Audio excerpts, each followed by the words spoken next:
It's the time of year when we look back, reflect, and remember. All right, as we get ready to say goodbye to 2024, join us as we revisit past year-in-review reports from the 70s, 80s, and 90s. This is what we were watching on the news then.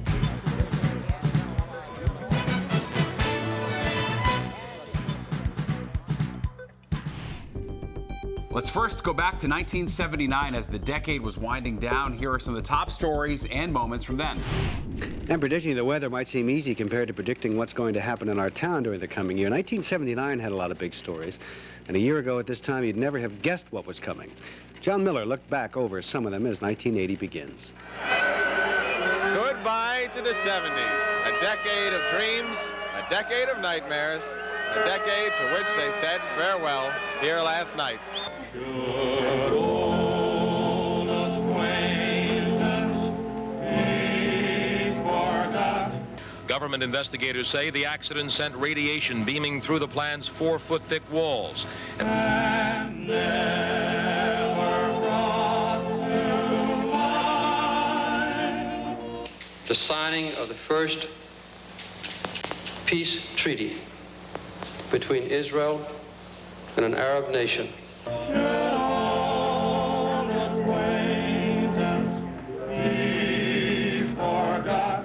There was such a demand for gas, some people managed to avoid the lines by rushing over with containers of various sizes to fill them up.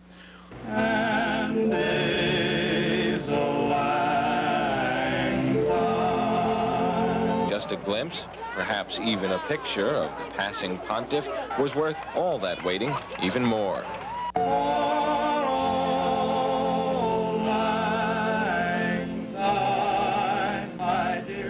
Then he called the United States the key plunderer in taking the wealth from undeveloped countries.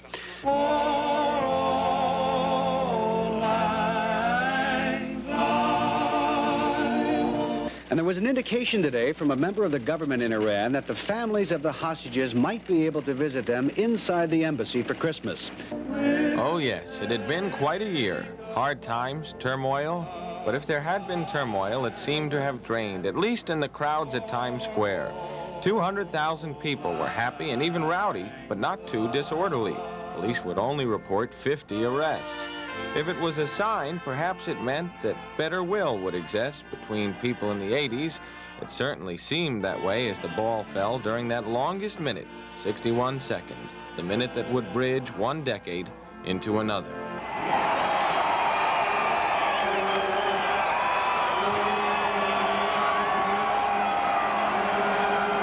What do you see for the 80s? What do I see? A lot more goodwill. Goodwill and freedom for all. Oh, everything. A new job. Yeah. In a slightly more subdued atmosphere at the Plaza Hotel, a rather spirited group from Kentucky rang in the new year with champagne and crystal glasses. We can bring in New Year wherever it may be. That's the way to do it. All over town, wherever we went last night, there were some regrets, but much optimism for what had been and what was still yet to come. Either way, the coming of a new decade seemed to signal something very special. By 6 a.m., the explosion of a new year was over. The last stragglers watched the dust settle on the coming dawn, and they raised their glasses for a last toast to the 70s and a first to the 80s. From the city's victory against the mob to the controversial sentencing of subway shooter Bernard Goetz to Donald Trump's plan to build an empire in New York. Here are some of the most notable stories from 1987. It was quite a year for our town. People who worried about the mayor's health could breathe easier. That stroke was mild and he bounced back. For other people who paraded through the headlines, their serious problems sometimes got worse. And Bob O'Brien reports the famous and the infamous were in court. Sometimes you couldn't tell the difference. The horrid death of a sweet 6-year-old adopted girl, Lisa Steinberg, made millions of New Yorkers stop to think, to grieve, to ask each other why.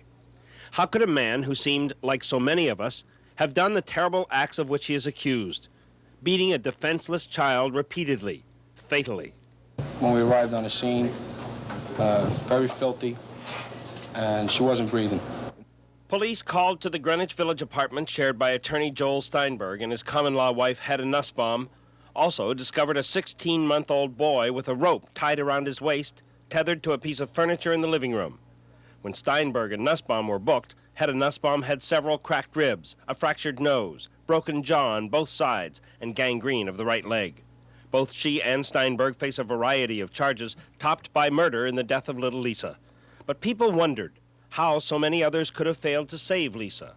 Look at her. A teacher saw her. She was dirty. She's an intelligent, beautiful girl, and she started coming to school dirty. If that was my grandson, I don't know what I would have done. If it doesn't encourage us to try to protect youngsters against this kind of thing in the future, then we will have lost a lot of the message. Lisa's natural mother came forth to make sure the child she gave up for adoption would at least be buried in the manner she, the birth mother, wanted. There was some relief from the sadness when Nicole Smeagol came forward to claim her 18-month-old son who had been with the Steinbergs. Nicole named him Travis, was reunited with the infant's father, and told the world she did what she knew was right. I'm not a hero. You're a mom? I'm a mom. Another person became the focal point of the city's search for a humane way to take care of people who don't seem able to care for themselves. Joyce Brown used to be a secretary in New Jersey, but she became known to New Yorkers as Billy Boggs, a pseudonym she says she picked to protect her privacy. But the city says the homeless woman who lived for more than a year near a warm air vent at 65th and 2nd is not even able to protect her own life. So, Miss Brown was taken to a new 28-bed ward set up in Bellevue Hospital to treat disturbed people removed from the streets. Is it not better to help as many as you can, rather than to defer helping any? But Joyce Brown didn't like the idea of being held against her will. Enough is enough. This is too much. It's entirely too much. They violated my human and my civil rights. I'm being treated like a criminal. I have not committed a crime. I'm homeless. I need a place to live. Legal attempts to force the city to release Miss Brown were thwarted by the appellate court, which, though sharply divided, ruled Joyce Brown is mentally ill and a danger to herself and others. Her attorneys will appeal. And here she is, crowned Miss America of 1945. And from the way she looks, I think it's safe to say let's have a cheer for the Bronx. There was plenty to cheer about in Bess Meyerson's life. She was Mayor John Lindsay's Consumer Affairs Commissioner, and in 1977 helped her friend Ed Koch become mayor. In 1983, Koch made her his Cultural Affairs Commissioner, but this year, in April, Meyerson resigned, and in October was indicted, accused of hiring the daughter of a judge who was presiding over the messy divorce of her lover, Carl Andy Capasso. Judge Hortense Gable knocked $60,000 off the yearly amount Nancy Capasso had previously won from her husband. The judge quit. I'm not upset. I'm totally convinced of the propriety and the innocence of my actions. Meyerson was also accused of trying to interfere with the grand jury probe of the case. Bess says she did nothing illegal. But Capasso did. He's serving 4 years on a tax rap in an unrelated case. But according to his attorney, Capasso continues a warm, loving relationship with his Bronx beauty. The senior member of New York City's congressional delegation may have to spend 20 months in prison. Bronx Democrat Mario Biaggi could have gotten 12 years for accepting an unlawful gratuity. Biaggi's co-convict, former Brooklyn Democratic leader Meade Esposito, spent $3,200 on a Florida vacation for Mario and his one-time mistress, Barbara Barlow. I feel very vindicated today because of the first count. No corruption. That means I have maintained and proven to the world that my integrity and my honor is still great. The judge who imposed sentence on the 70-year-old former police hero said if ever there was a Greek tragedy, it is this one. A hero is today struck low and grief descends. Well, I haven't fallen. I've been smitten, but I haven't fallen. And the fact of the matter is, I don't believe in my own heart that I did anything wrong. Mr. Biaggi goes to trial again January 4th on racketeering charges in the WedTech case. If you give us a little room. It only took a Queens jury 6 hours to give John Zaccaro and his wife Geraldine Ferraro some breathing room in their family's legal troubles. Queens DA John Santucci had indicted Zaccaro for trying to solicit a bribe from a cable TV company seeking a Queens franchise. The jury didn't believe it. There's a four-letter word that I could use to describe John Santucci. What is it? Dumb. Dumb. It is a dumb indictment. It was dumb political action, but I guess Of course, anybody who sits on their brains for 14 hours at a time must suffer some sort of damage. John Gotti was acquitted too this year. The government tells us Mr. Gotti is the leader of the nation's most powerful crime family. Federal prosecutors tried for 7 months to convince a jury that Gotti and 6 other men were guilty of murders, armed hijackings, and ran gambling and loan sharking operations. It took the jurors 7 days to decide they didn't buy it. Another set of jurors was hustled out a back door of the Manhattan Federal Courthouse after convicting 17 men of distributing tons of heroin and cocaine through a network of pizzerias. There was good reason to be cautious. One defendant in the case had been rubbed out, stuffed into a garbage bag and dumped in Queens, and another was crippled for life by an assassination attempt in Greenwich Village in February. Nevertheless, the jurors' decision resulted in jail terms of up to 45 years for the mobsters. It is a very, very significant victory in the government's efforts to crush the mafia's role in heroin trafficking and to try and reduce the power of the mafia as a national and international organization. In October, subway shooter Bernhard Goetz was sentenced to 6 months in jail for possessing the gun he used to shoot 4 youths almost 3 years earlier. You imagine 6 months Bernhard Goetz on Rikers Island. That's like throwing raw meat to the vultures and buzzards. It seemed that the judge attempted to salvage the system, that he had to do something. He couldn't escape doing nothing. Certainly, a 6-month sentence for Bernhard Goetz is very harsh when he should have received a non-incarcerative sentence. Bernhard Goetz did not want to be seen outside court that day, but he will be back in court in February to appeal his sentence. By now, you must be thinking, was there no relief to unfurrow our collective brow? There was. Remember the '87 edition of the Ed and Don Show? The city of New York really has become a cesspool. It's become a cesspool of corruption. It's become a cesspool of incompetence. We have a mayor who, in my opinion, I've said it before, and I have to say this, and people are going to smile, nothing personal against Ed Koch, but the man is not doing a capable or competent job. At issue this time, a 95-acre parcel of land that forms the edge of Manhattan's increasingly fashionable West Side. Mr. Trump wanted to turn his expensive eyesore into a $5 billion project called Television City. The plan called for not only 7,600 luxury apartments, but a 150-story tower that would be the tallest building in the world. But the keystone of the project was to have been a brand new home for NBC. The network's lease at Rockefeller Center will be up in the early 90s. New Jersey was wooing the peacock, too, and Donald Trump did not like the way Ed Koch's people were handling the effort to keep NBC in New York. So he calls me up, and he tells me, you gotta make them do this. I don't gotta make them do nothing because I wouldn't do it if I were them. NBC decided to stay in New York, and Ed and Donnie won Esquire magazine's Dubious Achievement Award for their name-calling.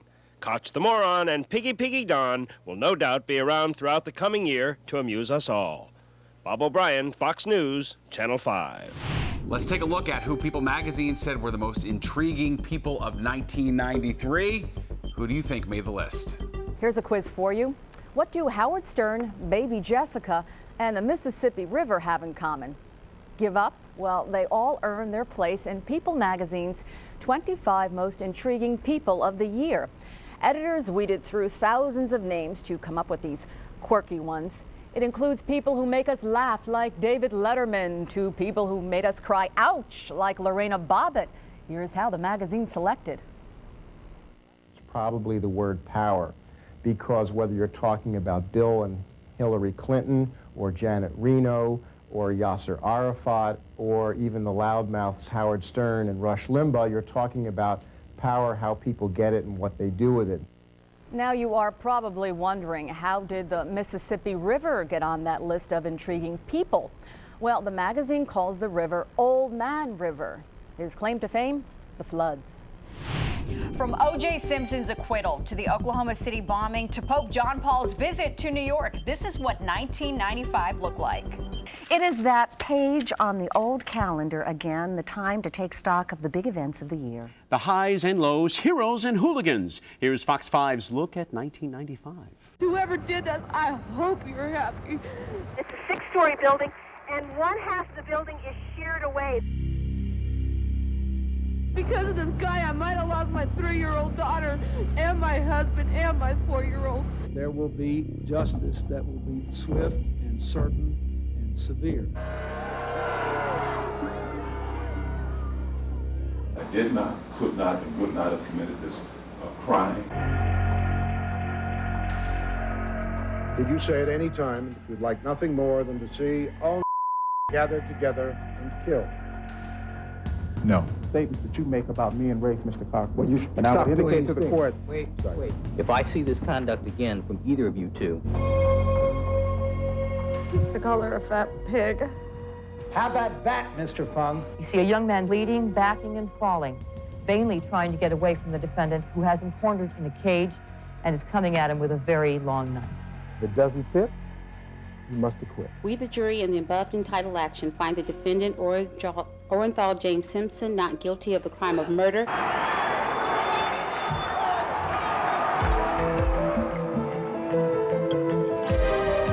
Last 1394 was the worst nightmare of my life. This is the second. The American people mourn with you in the loss of your leader. Grandfather, you were, and still are, our own private hero. Ones greater than I have eulogized you, but none knew the softness of your caress as I. That I will faithfully discharge The duties of the office the duties of the office of Governor of the State of New York. of Governor of the State of New York. They know that Farrakhan had nothing to do with the murder of Brother Malcolm X. I don't think I'm quitting like that. I'm taking my personal medical leave. This is my personal health that I have to worry about now. I will not be a candidate for president or for any other elective office in 1996. My name is Craig Louganis. I'm gay, and I'm HIV positive.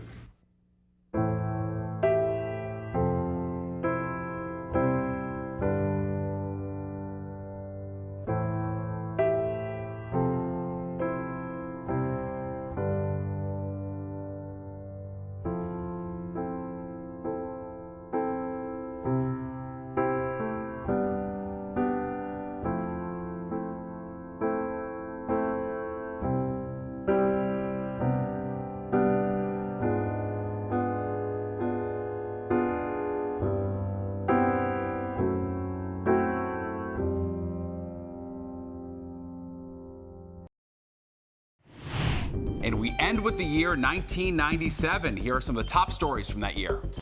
But as 1997 draws to a close and we look forward to 1998, there are some sad memories of the year gone by. A year filled with crimes against the famous and not so famous. Todd Connor reports. The crimes themselves may have shocked us, but it was the faces that kept us captivated. A few wore the wide eyes of insanity or the glare of paranoia, but most looked like anyone and everyone. A neighbor, a boyfriend, even a nanny. 1997's faces of infamy were our own. For the innocent, the year ended as it began, with little progress. 6-year-old JonBenet Ramsey's killer remains at large. No one, it seemed, was completely safe. Fashion superstar Gianni Versace fell prey outside his Miami Beach home in broad daylight. Fingered for the crime was Andrew Cunanan. He left a trail of murdered lovers and acquaintances from coast to coast before taking his own life aboard a German mystery man's houseboat. And from the plains of Mississippi to the hills of Kentucky and Arkansas, children felt the sting of violence. 3 times this year, young boys bearing arms burst into schools and took multiple lives. Punishment came swiftly for the killer of 7-year-old Megan Kenka. A jury convicted Jesse Temendequas in May and sentenced him to death after deliberating for 10 hours. Her death led to laws requiring community notification when sex offenders move into town. But later in the year, it was the cherubic face of Louise Woodward that riveted people on both sides of the Atlantic. The 19-year-old British au pair sat through a parade of witnesses who accused her of shaking 9-month-old Matthew Eapen to death. A Massachusetts jury convicted her of second-degree murder. Is the defendant guilty or not guilty? Guilty. Guilty of what? Guilty of murder in the second degree.